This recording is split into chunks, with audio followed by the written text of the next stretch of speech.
angolul mondom azt, hogy adventure.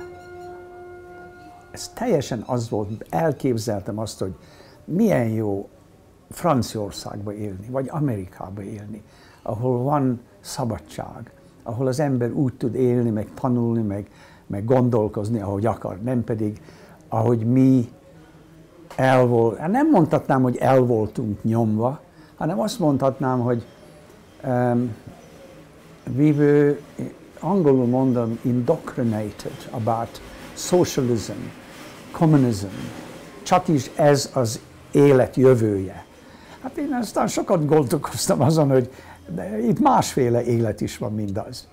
A terv úgy volt, hogy elköszönök a szülőktől, de elköszöntem, mielőtt a városba mentem. Arra emlékszek, hogy az apám még reggel 3 órakor már mentem. Az öreg, hát mondom, az apámról van szó, fölébred, azt mondja, hogy hova mész? Hát mondom, megyek, apám, megvédeni ezt az országot. Erre rágyújtotta a pipát, azt mondja nekem, te ide figyelj, fiam, nehogy hazagyere, hogyha agyonlőnek. Ez volt a búcsú. Ott nem érdemes ott maradni, nem csak nem érdemes, hanem nekem csak rosszabb lehet. Hallottuk, hogy Székesfehérvárra jött egy teherautó, és a körténél, 20-a felé volt, kenyeret hozott, kaptam 3 forintot, és akkor lementem, vagy annyi volt akkor egy kenyér, és akkor lementem a kenyérre, és a lépcsőházban, 4. emeleten laktunk, jön föl a haverom, a Romándi Árpi. Onnan megyek el, és ilyen, akkor lementünk oda, ott volt a teherautó, azt mondta, na, már régen elment az összes kenyér, az ő is megy vissza Székesfehérvárra. Hát gondoltam, akkor elmegyek Székesfehérvárra. Csak úgy. 3 forint, és mondtam az Árpinak, nem jössz velem? Azt mondja, de hát én fölmentem hátul a teherautóra, aztán ő még futott utána, ezt elkaptam, és akkor ő is följött. És lementem Székesfehérváron, na, hol van egy vonatot, vasutas, kérdez, azt mondja, Akaratja felé, vagy nem tudom merre nem megy, de Boglára megy, van még egy vonal megy le. És akkor lementünk Boglára, ott aludtam a barátommal, ott voltam a váróteremben, az annyira volt fűtve, hogy az borzalom, olyan az asztal tetején aludtunk, de hatalmas asztal volt akkor ott. És másnap, hát hogy megyünk át innét, mert akkor körbe kell menni a Balatonon, de az ő édesanyjának volt egy háza a Réfülöpön, onnan átmegyünk vízibiciklivel. Hát mivel, és köd volt. És hát azért valahogy el kell menni. De aztán egyszer csak halljuk, hogy volt egy kis csónak, és krumplit hozott át valaki. Aztán rábeszéltük, hogy jobb, hogyha átvisz minket, majd valamikor fizetünk érte. Sajnos sose fizettem érte, de hát megtalálnám. És akkor átvitt minket Réfülöpről fölmentünk, Kövága, és felé ott volt a Árhű mamájának egy háza. Ott voltunk 1-2 napig, aztán onnét föl Sárvár felé, de akkor már tudtuk, hogy kell menni. Nincs bőrön, meg ilyesmi, és jó tájszolás, hogy megyek a Kossuth Lajos utcába, Gáspár bácsi. Andau felé mentünk át határon. Akkor ott volt egy híd, amit felrobbantottak, akkor olyan deszkákon átmentünk, és aztán egyből letartóztattak minket, bár nem volt nálunk fegyver, már a másik oldalon az osztrákok.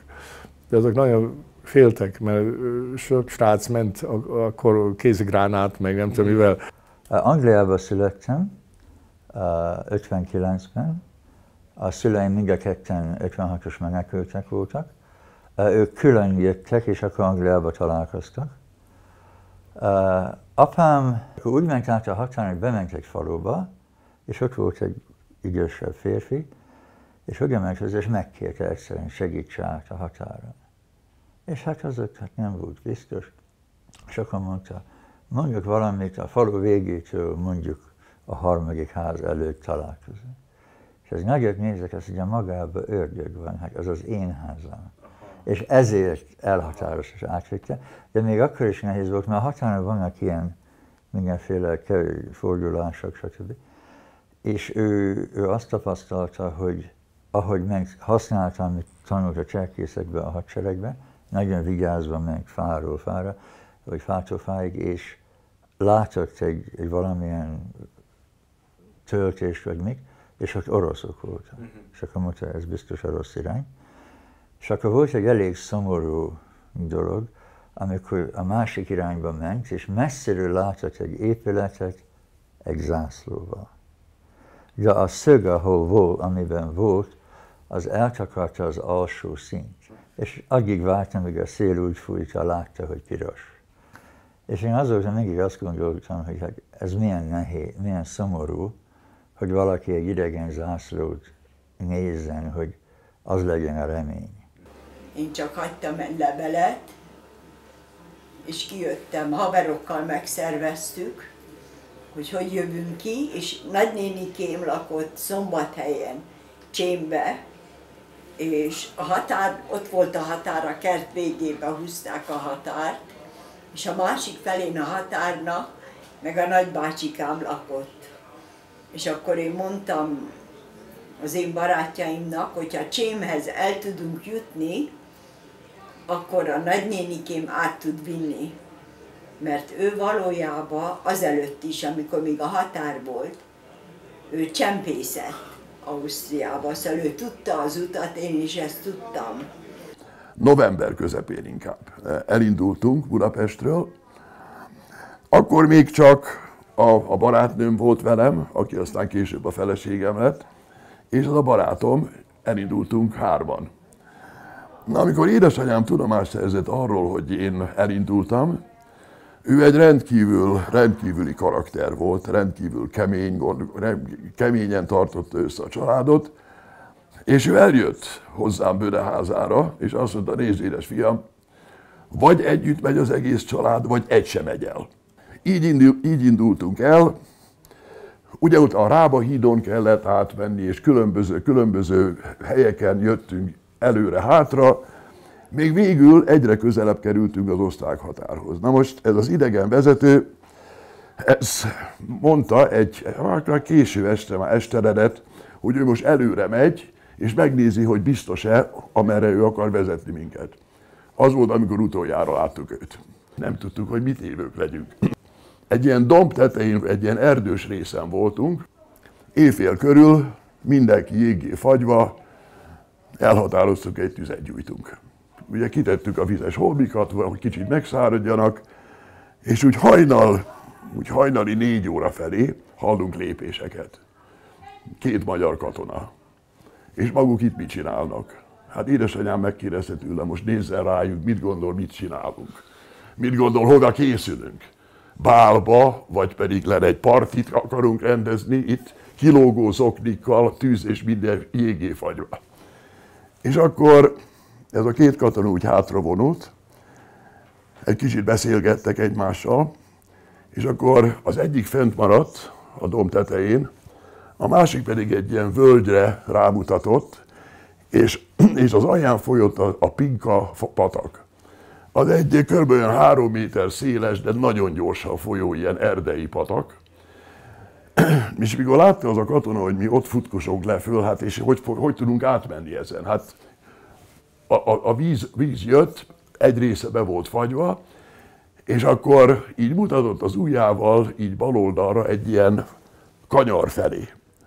És mi arra elindultunk, és ott volt a folyón egy átdöntött ilyen fatönk, amin aztán szépen egyenként átcsúsztunk a másik oldalra, és így léptünk tulajdonképpen osztrák földre. 2 nagyon magas kerítésen kellett átmenni, de az olyan volt, mintha az ember iszik egy kis italt, és akkor minden olyan egész más, mert azért nem voltam olyan bátor ember, és minden esetre átmentem a második kerítésen, és akkor volt egy ilyen nagyon mély árok, és hallottam, hogy jönnek a katonák.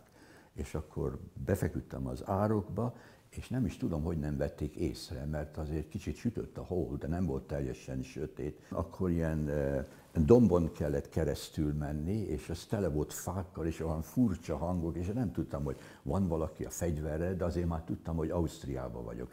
Amikor fölmentem a dombnak a tetejére, akkor láttam egy kis falut, és más lámpák voltak, akkor már tudtam, hogy Ausztriában vagyok.